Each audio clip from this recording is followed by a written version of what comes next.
Translated into English by Kosho Yamamoto. 1973 from Dharmakshema's Chinese version. Chapter 3, On Grief. Not long after Cunda had left that place, the great earth shook in 6 ways. Thus went things in Brahma's heaven. Of shaking, there are 2 kinds, one is a shaking and the other a great shaking. The little shaking is a mere shaking, and the one that shakes greatly is a great shaking. The one that generates a small sound is a shaking, and the one that generates a great sound is a great shaking. The shaking where only the earth shakes is a shaking, and that where the mountains, forests, rivers, seas, and everything else shakes is a great shaking. That which shakes in one direction is a shaking, and that which shakes round and round is a great shaking. The type that moves is a shaking, and the type where beings' minds get shaken is a great shaking. The shaking which occurs when the Bodhisattva comes down from Tushita Heaven to Jambudvipa is a great shaking. The shakings when the Bodhisattva takes birth on this earth, when he leaves home, attains unsurpassed enlightenment, turns the wheel of Dharma, and enters Parinirvana are great shakings. Today the Tathagata was about to enter Nirvana. That is why the earth shook.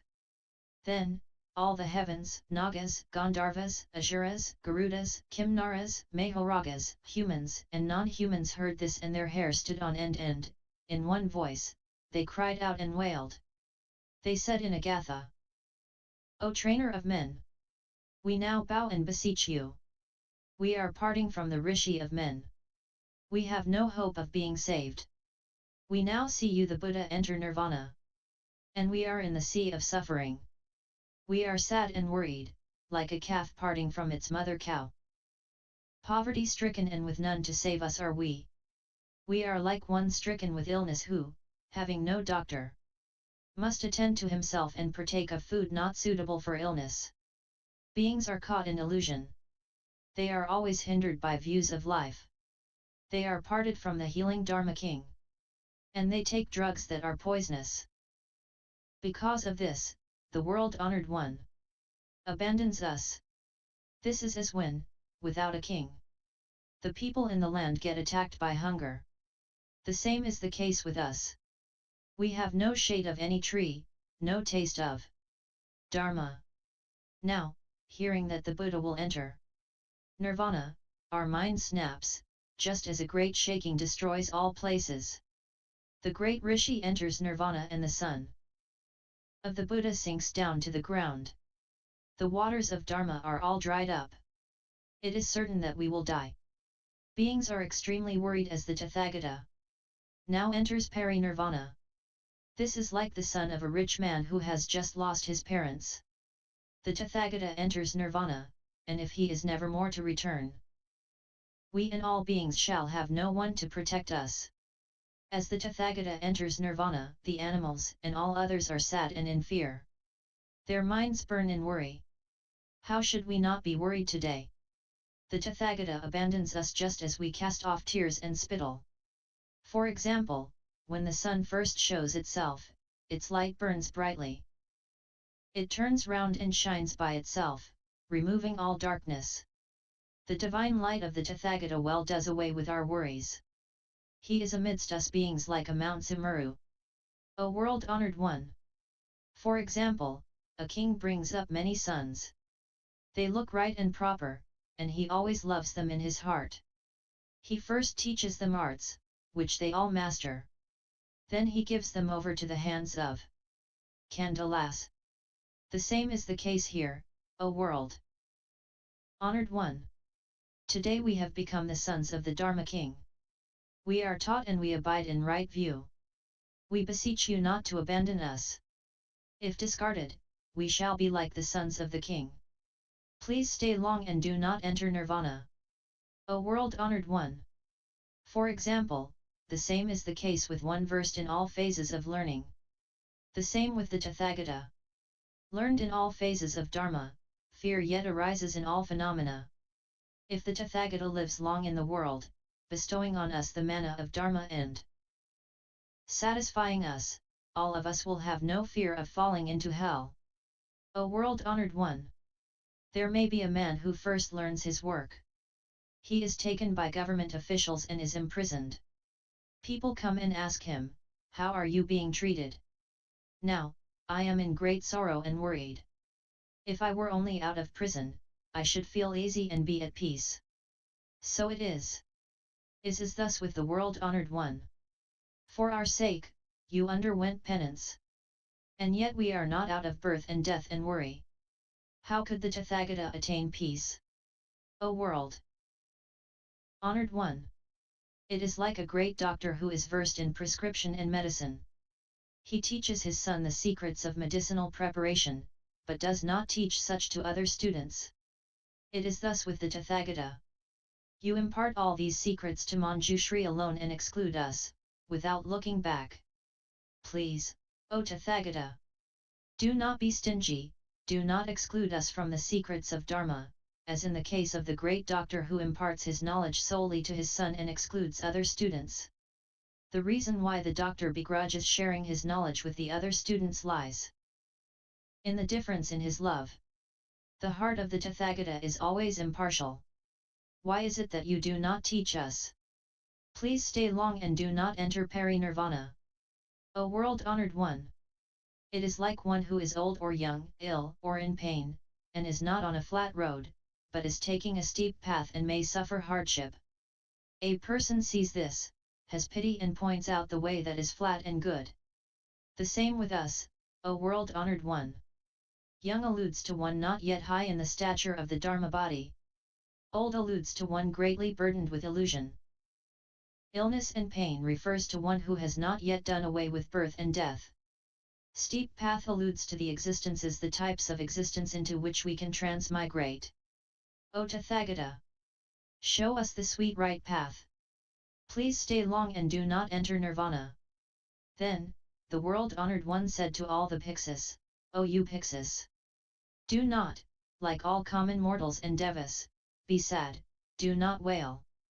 Make effort, be mindful, and abide in right thought. Then, all the devas and asuras, having heard what the Buddha said, stopped wailing, like one who has lost a son. And, after the funeral service, suppresses his sorrow and wails no more.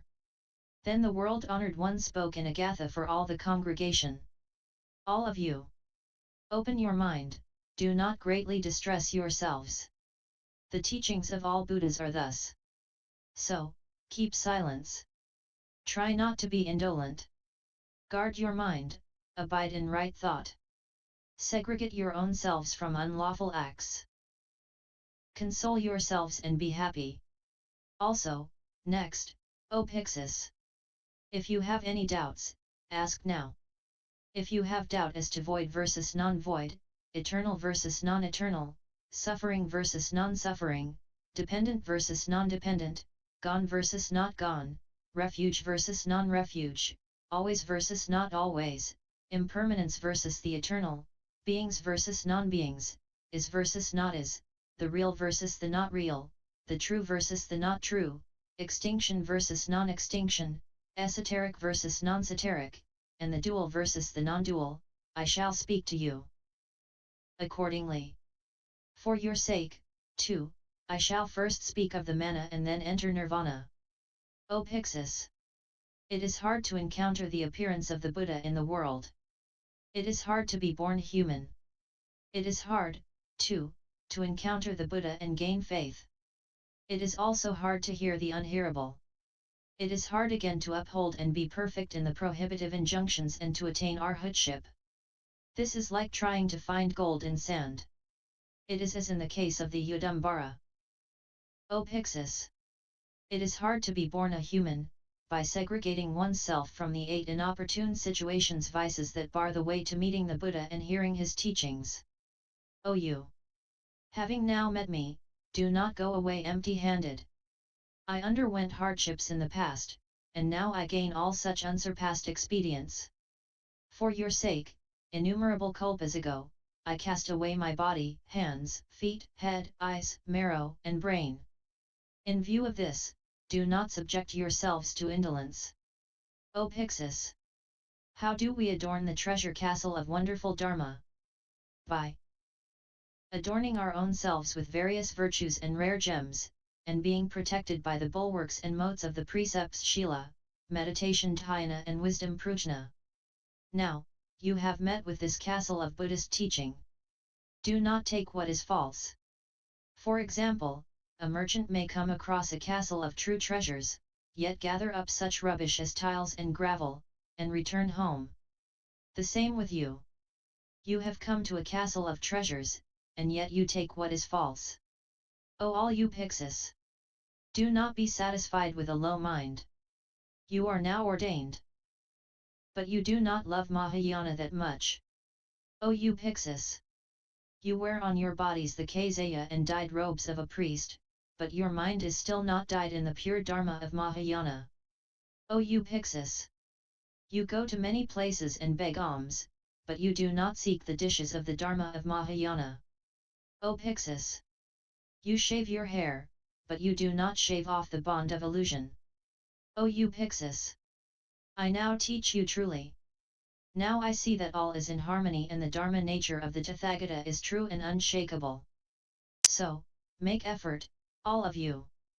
Pick yourselves up, be brave and make away with all the bonds of illusion. If the sun of wisdom of the powers of Buddhahood sinks, darkness will reign over you. O you Pyxis! It is as when the great earth, mountains, and medicinal herbs all become of use to beings. The same is the case with the Dharma of which I speak. It calls forth wonderfully good and sweet dishes of Dharma and provides the best cure for beings' illnesses of illusion. I shall now make all beings my disciples and the four classes of the Buddhist Sangha abide in the undisclosed teaching of Dharma. I, too, abide in this and enter Nirvana. What is the undisclosed storehouse? It is like the three dots in Sanskrit of the letter I. If they are in a crosswise line, they make no I. Placed vertically, they again serve no purpose. But when set like the three dots on the brow of Mahesvara, this is I. If the three dots are written separately, this again serves no purpose. So is it also with me. The Dharma of emancipation is also by itself not Nirvana. The Tathagata's body is also not Nirvana. Great wisdom is also not Nirvana.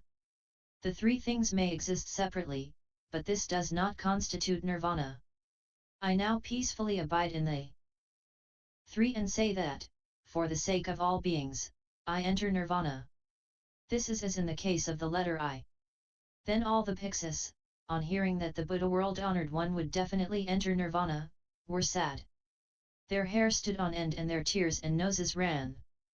They fell to the ground, touched the Buddha's feet, walked around his person innumerable times, and said to the Buddha, O world-honored one!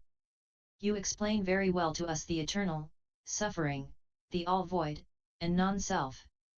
Just as all beings leave behind footprints and the best of all footprints are those of the elephant, so with this thought of the non-eternal, it heads all thoughts. One who makes effort and practices well, does away with all love of greed, of the worlds of rupatatu and arupatatu, ignorance, arrogance, and the thought of the non-eternal in this world of desire. O world-honored one! If the Tathagata is away from the thought of the non-eternal, he should not enter Nirvana now. If not, how can you say, if one practices the meditation upon the non-eternal, one cuts off from oneself love craving, ignorance, arrogance, and the non-eternal of the three worlds? O world-honored one! As a farmer, in autumn, deeply tills the land and thus removes all harmful weeds, so it is the same with this thought of the non-eternal. It thoroughly rids one of the love of greed, the love of the things of the rupatatu, arupatatu, ignorance, arrogance, and the thought of the non-eternal in the world of desire. O world-honored one! Of all tillings of the field, that done in autumn is the best. Of all footprints, that of the elephant is best. And of all thoughts, that of the non-eternal is the best. O world-honored one! Analogously, when an emperor is to pass away, amnesty is granted to all prisoners. Then he passes away. The same now with the Tathagata. Please cut off the illusions of the bond of ignorance and non-brightness of all beings, give them emancipation, and then enter Nirvana. We are not yet emancipated. Now, does the Tathagata desert us and enter Nirvana? O world-honored one! One may be caught by a demon. But as one comes across a good charmer, by dint of incantation, one can well gain one's release. The same is the case with the Tathagata. For the sake of all Sravakas, he expels the devil of ignorance, and lets them abide peacefully, as in the case of the letter I, in such laws as the great wisdom, emancipation, and others. O world-honored one! For example, people may bind up a Gandhahastan, but even a good trainer cannot get him under control. All of a sudden, it snaps off the rope and chain and walks away as it wills. The same is the case here. We are not yet rid of the illusions. Why does the world-honored one desire to abandon us and enter Nirvana? O world-honored one! A person suffering from ague obtains a cure for his ailments by encountering a good doctor. The same with us. There are all ailments and sorrows, ill ways of living, fevers, etc. here. We have met with the Tathagata, but the illnesses have not gone, and we have not obtained supernal peace and bliss. How can the Tathagata desire to abandon us and enter Nirvana? An intoxicated person does not himself know who is near or not, mother or sister, and is lost in rudeness and lust, and lacks the faculty of speech, and sleeps in defiled places. There happens to be a good doctor nearby, who gives him medicine. After taking it, he vomits and regains his health, conscience asserts itself and repentance catches him. He reproaches himself very much and regards drink as the root of all vile acts. If he could cut himself free from drinking, his ill acts would cease. The same here. O world-honored one! For long, we have been repeating birth and death. We were lost in sensual pleasures and greedily took up the 5 desires. One who is not mother is taken as mother, not sister as sister, not female as female, and not beings as beings. Because of this, transmigration proceeds and one suffers from birth and death. This is like one intoxicated lying in defilement. O Tathagata! Please give us the medicine of Dharma, and let us vomit up the vile drinks of illusion. We are not yet awakened. Why, O Tathagata, do you mean to abandon us and enter Nirvana? O world-honored one! There may be a man, for example, who may praise the plant and tree and say that it has hard stuff. But this is not so. The same with beings. O world-honored one! We may praise and say that people, beings, life, nursing up, intellect, doer and recipient are all true. But this cannot be. Thus, we practice non-self. O world-honored one! It is as in the case of water in which rice has been washed or the case of dregs, which are of no use any more. The same with the body too. It has no self or master. For example, O world-honored one! The plant Septiparna Alstonia scolaris has no fragrance. It is thus with this carnal body. It has no self and no master. Thus we meditate on selflessness. You, the Buddha, say, all things have no self and nothing belonging to self. O you Pyxis! Learn and practice this. Once this is practiced, self-conceit goes away. Self-conceit gone, one enters Nirvana. O world-honored one! No tracks of birds exist in the sky. Such can never be. One practicing selflessness meditation can have no various views of life. Nothing such as this is possible. Then, the world-honored one praised all the Pyxis and said, it is good, that you practice the selflessness meditation. Then all Pyxis said to the Buddha, we not only practice the selflessness meditation, but even other meditations, to wit, all those on suffering, the non-eternal, and selflessness. O world-honored one! When intoxicated, the mind spins round, and all mountains, rivers, castles, palaces, the sun, moon, and stars appear to spin round too. O world-honored one! Any person who does not practice the meditation of the non-eternal and selflessness cannot be called a sage. Due to indolence, one repeats birth and death. O world-honored one! Because of this, we all practice such meditations. Then the Buddha said to all the Bhikkhus, hear me well, hear me well. Now, you mention the case of an intoxicated person. This refers to knowledge, but not the signification. What do I mean by signification? The intoxicated person sees the sun and moon, which do not move, but he thinks they do. The same is the case with beings.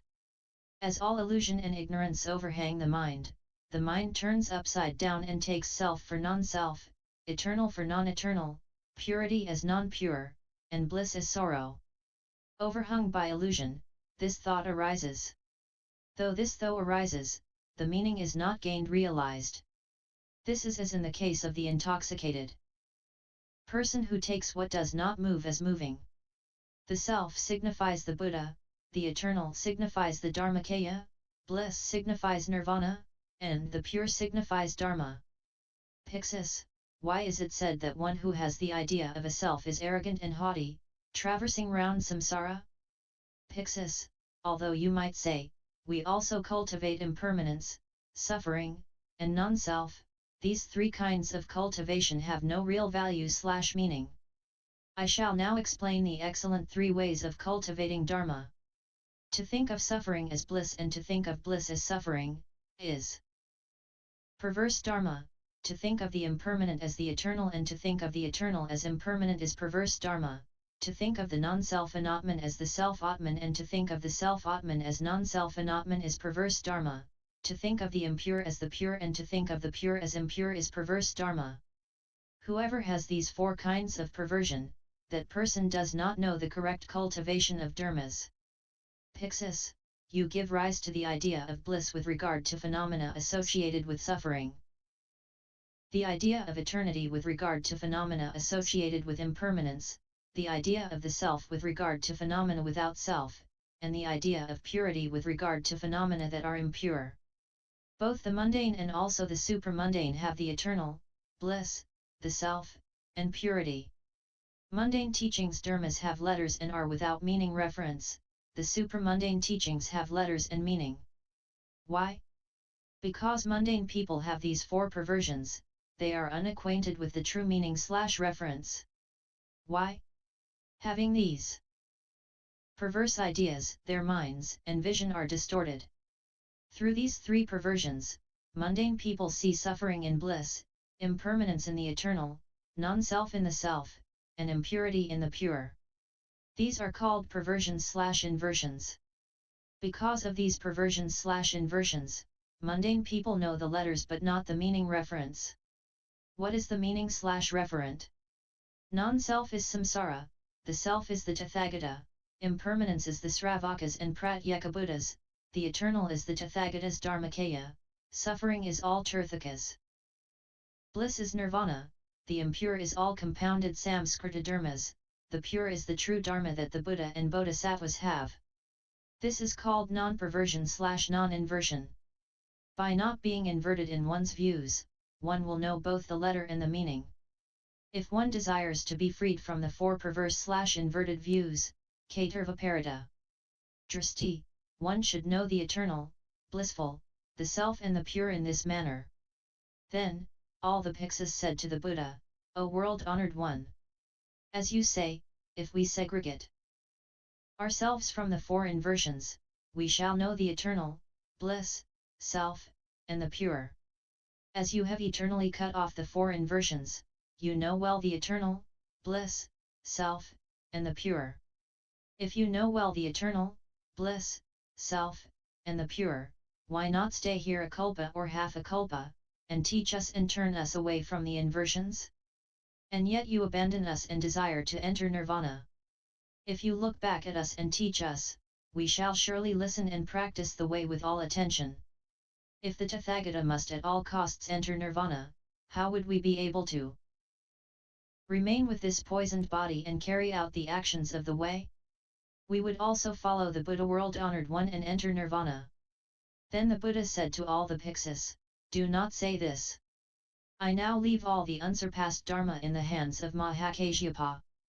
This Kasyapa will henceforth be the one upon whom you may rely. This is as in the case where the Tathagata becomes the one to whom all beings can turn. The same is the case with Mahayana.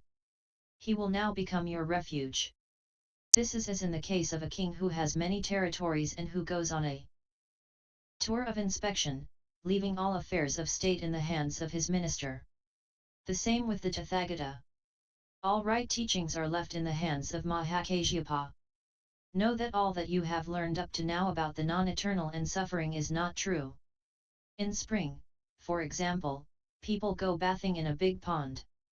They are enjoying themselves, sailing in a boat, when they drop a gem of beryl into the depths of the water, after which it can no longer be seen. Then they all get into the water and search for this gem. They competitively scoop up all such rubbish as tiles, stones, bits of wood and gravel and say that they have the beryl. They are glad and take the things out, and see that what they hold in their hands is not true. The gem is still in the water. By the power of the gem itself, the water becomes clear and transparent. As a result, the people see that the gem is still in the water, as clearly as when they look up and see the form of the moon in the sky. At that time, there is a wise man there who, working out a power, slowly gets into the water and gains the gem. O you Pyxis! Do not abide in the thought of the non-eternal, suffering, non-self, and the not pure, and be in the situation of those people who take stones, bits of wood, and gravel to be the true gem. You must study well the way, how to act, wherever you go, and meditate on the self, the eternal, bliss, and the pure. Know that the outer forms of the 4 items which you have learned up to now are inversions, and that anyone who desires to practice the way should act like the wise man who deftly gets hold of the gem. This refers to the so-called thought of self, and that of the eternal, bliss, and pure. Then all the Pyxis said to the Buddha, O world-honored one! You, the Buddha, said before that all things have no self, that we should practice this, and that, when practiced, the thought of self goes away, and that once the thought of self is done away with, one does away with arrogance, and that, arrogance once done away with, one gains nirvana. Thus did you say. How might we understand this? The Buddha said to all the Pyxis, well said, well said. You ask this question and intend to dispel your doubt. Imagine. There is a king, who is dull-witted. He has little wisdom. And there is a doctor, who is obstinate. But the king does not know this and pays him a salary. This doctor uses the products of milk to cure all illnesses. Also, he does not know where the illnesses come from. He may be versed in the medicine of milk, but for him there exists no difference between a cold and a fever. He prescribes milk for all illnesses. This king was unaware that this doctor was ignorant of the pleasing and non-pleasing, the good and bad aspects of milk. But there was a doctor who knew 8 different treatments for illnesses and who was able to cure all diseases. This doctor was versed in prescription and medicines and had come from a far-off place. And the king's doctor did not know how to ask and learn. He was rash and haughty. So the learned doctor cordially invited the king's doctor and looked up to him as an expedient as his master and asked of him the secret of treatment. He said to the king's doctor, I now invite you and make you my teacher. Please be good enough to teach me. The king's doctor said, if you serve me for years, I will teach you the art of medicine. Then, at these words, the learned doctor said, I shall do as you tell me. I shall do my best and run errands. Then the king's doctor, taking the learned doctor along with him, went to see the king. At this, the visiting doctor explained to the king the various ways of treatment and even other things. He said, please know, O great king. Know well. This Dharma is like this and you will well cure illnesses. On hearing this, the king recognized the ignorance and lack of knowledge of his own doctor. He at once drove him out of the country. And he respected the new doctor all the more. Then the new doctor said to himself, it is now time to teach the king. He said to the king, O great king! If you truly love me, please make me a promise. The king replied, I shall give you, should you desire it, even my right hand or any part of my body. The new doctor said, you may give me all statuses, but I myself do not wish to have much. What I desire you to do for me is to proclaim to the people of every corner of your land that henceforth they are not to use the milk medicine, which the former doctor told them to use. Why not? Because much harm and poisonous results arise from it. Any person who still takes this medicine should be beheaded. If the milk medicine is not used, there will be no untimely deaths, all will go in peace. That is why I ask this of you. Then the king said, what you ask me to do is a trifle. I shall at once issue an order and see to it that anyone who is ill does not take milk as a medicine. Any person who does will be beheaded. At this, the learned doctor made several kinds of medicine, which tasted pungent, butter, salty, sweet, and sour. With these, treatment was given, and there was no case in which illness could not be cured. After some time, the king himself became ill, and the doctor was called in. The king said, I am now ill. How am I to be cured? The doctor thought about the illness of the king and saw that the milk medicine was good here. So he said to the king, what you are now suffering from can very well be cured by milk. What I said before about the milk medicine was not true. If you take it now, you will be cured. You are now suffering from a fever. It is right that you should take milk. Then the king said to the doctor, are you mad? Is it a fever? And you say that if I take milk, it will cure me? Before, you said it was poison. Now you tell me to take it. How is this? Do you mean to cheat me? What the former doctor said was good, yet you despised it and said that it was poison, and you made me drive him away. Now you say that it well cures illness. From you say, the former doctor ought to excel you. Then the learned doctor said to the king, O king! Do not say this, please. A worm eats on a piece of wood and the shape of a letter comes out. This worm does not know anything of letters. A wise person sees this. But he does not say that this worm understands letters. And he is not overcome by surprise. O great king! Please know, so was it also with the former doctor. To all illnesses he gave medicine made from milk. This is as in the case of the worm that eats on wood, as a result of which a form like a letter emerges. The former doctor did not know how to distinguish between the pleasing and non-pleasing aspects, the good and the bad. Then the king wanted to know, what do you mean he did not know? The guest doctor answered the king, this milk medicine is harmful, but it is also a manna. How can you say that this milk is manna? If your milking cow has not taken the lees, the slippery grass and the wheat refuse, and if the calf fares well, and if the cow was not grazed too high up on the land or in a low and wet place, if the cow is given pure water and not made to run or made to live among the bulls, and if feeding is done regularly, and if the place it lives in is fit, the milk gained from such a cow well does away with all illnesses. This can well be called the manna of medicine. Any other milk is poison. On hearing this, the king praised the great doctor, well said, O great doctor! Today, for the first time in my life, I know of the pleasing and non-pleasing, that which is good and not good in the milk medicine. Taking this, I am now well. I shall at once proclaim to the people that they may well take the milk medicine. On hearing this, the people of the country, angry and resentful, said, the great king is now caught by a devil. Is he mad? He cheats us and makes us take milk. All the people, angry and resentful, came to the king. The king said to them, be not angry, and have no resentment. To take milk or not to take it all comes from the science of medicine. I am not to blame. At this, the great king and the people all jumped for joy.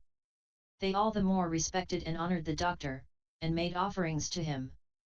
That is how all the people took the milk medicine and regained their health. 32 No, O you Pixis! The same is the case with the Tathagata, the alms deserving, they All enlightened one, the unsurpassed best trainer, the teacher of heaven and earth, the Buddha world-honored one. He comes as a great doctor and subdues all Tirthakas and bad doctors. In the presence of kings and all people, he says, I shall become the king of doctors and subdue Tirthakas. Thus we say, there is no self, no man, no being, no life, no nurturing, no knowing, none that does, and none that receives. O Pyxis! Know that what the Tirthakas say is like the case of a worm that eats upon a piece of wood, from which, by chance, there appears what looks like a letter. Because of this, the Tathagata teaches and says no self. This is to adjust beings and because he is aware of the occasion.